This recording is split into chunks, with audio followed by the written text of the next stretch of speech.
आणि शिवसेनेचे खासदार संजय राऊत सध्या बोलतात, थेट जाऊया। इथे कायद्याने काम चालतं। जर आमच्याकडून काही चुकला असेल तर कायदा आम्हालाही सोडणार नाही।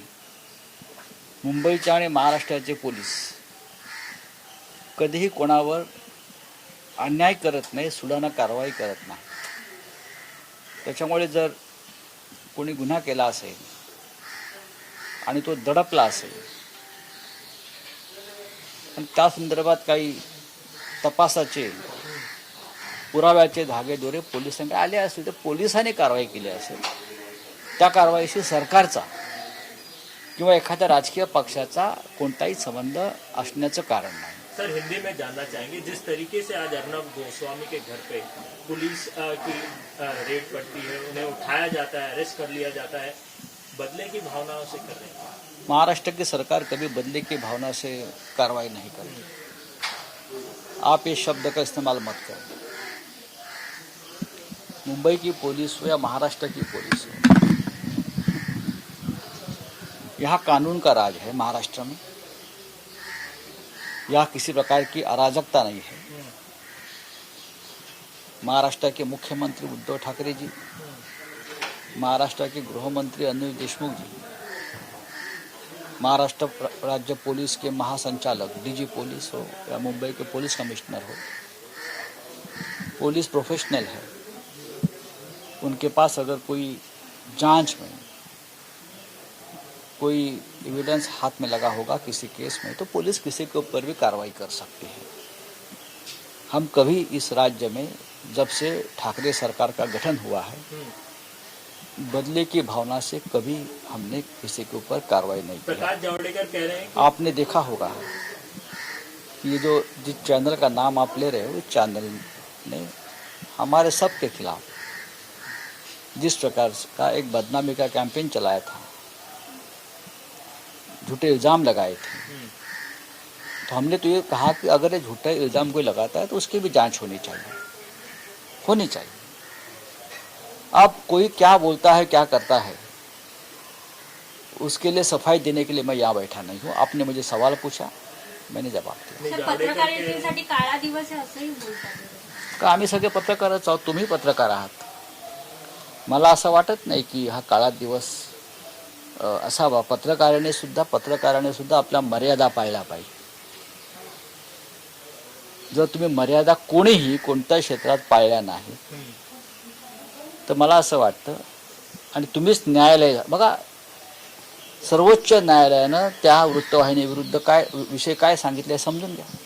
सर्वोच्च न्यायालय ने भी अपना निरीक्षण जो दिया है उस चैनल के बारे में, वो भी बहुत महत्वपूर्ण है।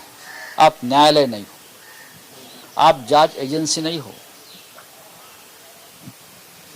आप किसी के खिलाफ कुछ भी गलत सलत बोलकर लोगों के बहकावे में नहीं ला सकते। ये हमारा निरीक्षण नहीं है, हम तो चुप बैठे हैं। ये निरीक्षण देश के सर्वोच्च न्यायालय का है। तो आप सर्वोच्च न्यायालय से भी ये कहेंगे ये काला दिन है? क्या सर्वोच्च न्यायालय के ऊपर आपका विश्वास नहीं है? सर, मैं एक साधारण सी बात जानना चाहता हूँ कि पत्रकारिता खतरे में है कि पत्रकार मुझे मालूम नहीं, कोई खतरे में नहीं। जो गलत काम करेगा कोई भी हो, चाहे पत्रकार हो, चाहे राजनेता हो, चाहे एक्टर हो, चाहे वकील हो, अगर हमने गलत काम नहीं किया है तो हमको जोर जोर से चिल्लाने की जरूरत नहीं प्रेस की आज़ादी को दबा रहे हैं, ऐसा इस देश में सबसे ज़्यादा प्रेस की आज़ादी है। इस देश के जैसी प्रेस की आज़ादी कहीं नहीं है। उत्तर प्रदेश में तो उससे भयंकर एक्शन पत्रकारों के खिलाफ हो गया। तो आप वहाँ जाकर सवाल नहीं पूछते, और भी राज्यों में है। यहाँ की जो एक्शन है वहाँ का उससे सरकार का कोई संबंध नहीं है। कंगना बोलली की आवाज दाबला जातोय, काय दाबलं जाते मला माहीत नाही। आवाज नक्कीच दाबला जात नाही इथे कोणाचा।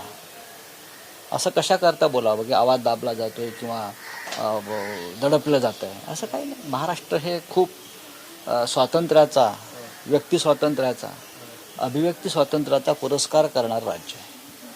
महाराष्ट्रामध्ये टिळक, आगरकर, महात्मा फुले, डॉक्टर आंबेडकर, बाळासाहेब ठाकरे असे सगळे महान लोक जन्माला आले आणि त्यांनी स्वातंत्र्याचा नेहमी पुरस्कार केला. डॉक्टर कंगना विरोधात आता जावेद अख्तर यांनी सुद्धा एक क्रिमिनल डेफॉमेशन फाईल केली आहे अंधेरीच्या कोर्टात. एकामागोमाग एक अब्रुनुसार खटले वाढत चालले. आपने कल ट्वीट करके इसकी जानकारी दी थी. हाँ, मुझे किसी ने बताया तो मैंने जानकारी दी. उसमें क्या है, अब उसमें स्वतंत्र का या काला दिन होने का क्या मतलब है. ये कानूनन कार्रवाई अगर किसी पर्सनल लेवल पे की है जावेद अख्तर साहब ने, उनको लगा कि उनकी बदनामी हुई है तो क्या कोई भी कर सकता है, मैं भी कर सकता हूँ. डॉक्टर मेट्रो कारशेडच्या बाबतीत एक प्रश्न आहे की आज आता राज्य सरकार विरुद्ध केंद्र सरकार पुन्हा अजिबात नाही. राज्य सरकार विरुद्ध केंद्र सरकार असा हा झगडा किंवा संघर्ष मेट्रो संदर्भात अजिबात नाही आहे. हे महाराष्ट्र राज्य आहे. ही मुंबई महाराष्ट्राची राजधानी आहे आणि मुंबईतल्या इंच जमिनीवरती महाराष्ट्राचा अधिकार आहे. महाराष्ट्राच्या सातबाऱ्यावर, महाराष्ट्राच्या जमिनींच्या सातबाऱ्यावर फक्त महाराष्ट्राचाच नावाने अधिकार आहे. की दिल्लीवाले कसे घुसले मध्ये.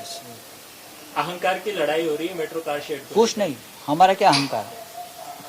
हमने तो जंगलों को बचाया है, हमने प्रकृति को बचाया है, एनवायरनमेंट को बचाया है. और जो महाराष्ट्र सरकार की जो जमीन खाली पड़ी है वहाँ मेट्रो कार सड़क का निर्माण होगा. ये महाराष्ट्र सरकार का निर्णय है. उसमें केंद्र को दखल अंदाजी देने की जरूरत नहीं है ना. तो केंद्र सरकार जागा सांगते की मिठागराची जागा असं आमची जगह आहे. हमारी है. आणि केंद्र माहिती कह होतं. रही है कि जगह जागा हमारी खरंच है. कोणाची आहे, केंद्राची की और राज्य कल लगातार आदित्य ठाकरे हों या आपके नेता हों, सबने ये कहा कि वो जगह महाराष्ट्र सरकार की है. इसकी पूरी सूची, इसकी पूरा आप अगर रेवेन्यू रिकॉर्ड जाकर देखेंगे तो महाराष्ट्र सरकार की जगह है. केंद्र सरकार आसमान से टपक गई क्या महाराष्ट्र में. ये हमारी भूमि है, महाराष्ट्र की जमीन है. आप कहाँ से आ गए यहाँ. अगर सॉइल लैंड की आप दावेदारी करते हो तो सॉइल डिपार्टमेंट को लैंड तो हम नहीं दी होगी ना उस वक्त उस काम के लिए. हमारा अधिकार है, वहाँ ही मेट्रो कार शेड बनेगी. आप चाहे कितने भी उछल कूद करो. राहुल साहब, बार बार ये इंस्टेंसेस क्यों देख रहे हैं कि राज्य सरकार कोई भी निर्णय ले रही है तो केंद्र सरकार में उसकी दखल ली जाती है. दखल क्या लेने देखा कुछ काम नहीं है केंद्र में. बेरोजगारी खत्म हो गई है, महंगाई खत्म हो गई है. हाँ, रोजगार का प्रश्न भी अभी नहीं बचा है. हाँ, आर्थिक स्थिति सुधर गई है तो कुछ काम नहीं बचा है. तो महाराष्ट्र में दखल अंदाजी देने का कोई अगर सोचता है तो करने. अच्छा, बिहार चुनाव को लेकर के आपका क्या असेसमेंट है, क्या कुछ आप सोचते हैं? जो चित्र मैं देख रहा हूँ तो मुझे लगता है तेजस्वी जो है उसने एक तूफान खड़ा किया है बिहार में और वो आगे चल रहा है. नीतीश जी मुखी खाएंगे. अब जनता सोचेगी, लेकिन मुझे जो दिखा है मैंने बात की. ठीक. चलिए. Thank you sir.